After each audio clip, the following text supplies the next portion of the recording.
સમાચાર સુરતથી મળી રહ્યા છે, જ્યાં ખાસ વૃદ્ધો અને મહિલાઓને ટાર્ગેટ બનાવતી રિક્ષા ગેંગને ઝડપી લેવામાં આવી છે। આ રિક્ષા ગેંગ પાલીતાણાથી સુરત આવતી હતી અને ગુનાને અંજામ આપતી હતી। પાલ પોલીસે ટોળકીના 2 સાગરીતોને ઝડપી લીધા। વિજય સોલંકી અને પપ્પુ ઉર્ફે રાઘવ પરમારની ધરપકડ થઈ। અગાઉ કાશીરામ સોલંકીની ધરપકડ થઈ હતી। કાશીરામની પૂછપરછમાં આરોપીઓના નામ ખુલ્યા। આરોપીઓએ મહિલાને રિક્ષામાં બેસાડી લૂંટ કરી હતી। વાતો કરી કટર વડે સોનાની ચેનની ચોરી કરતા ભોગ બનનારને રસ્તા વચ્ચે ઉતારી ફરાર થઈ ગયા હતા।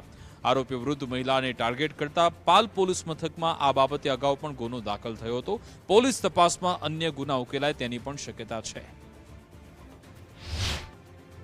ગેંગ જે પાલીતાણાથી સુરત આવી એકલ દોકલ જે મહિલાઓ હોય, સિનિયર સિટીઝન હોય, એમને રિક્ષામાં બેસાડીને અને તેમને સોનાના દાગીના કટરથી કાપી નજર ચૂકવી વાતચીતમાં ફસાવીને ઉતારી લેતી હતી। આ ગેંગ વિરુદ્ધ જે ગુનો પાલ પોલીસ સ્ટેશનની અંદર માર્ચ મહિનામાં ફરિયાદ મળતા દાખલ કરવામાં આવેલ હતો। જેની વિગત જોઈએ તો ફરિયાદીના માતૃશ્રી એકલા જઈ રહેલા હતા। તેમને રિક્ષામાં બેસાડીને તેમની સોનાની ચેન અને સોનાની બંગડી એમ કરી કુલ 2.5 લાખ રૂપિયાનું આશરે 46 ગ્રામ જેટલું સોનાના જે દાગીના હતા એ આરોપીઓ દ્વારા કટરથી કાપીને પડાવી લેવામાં આવેલ હતા।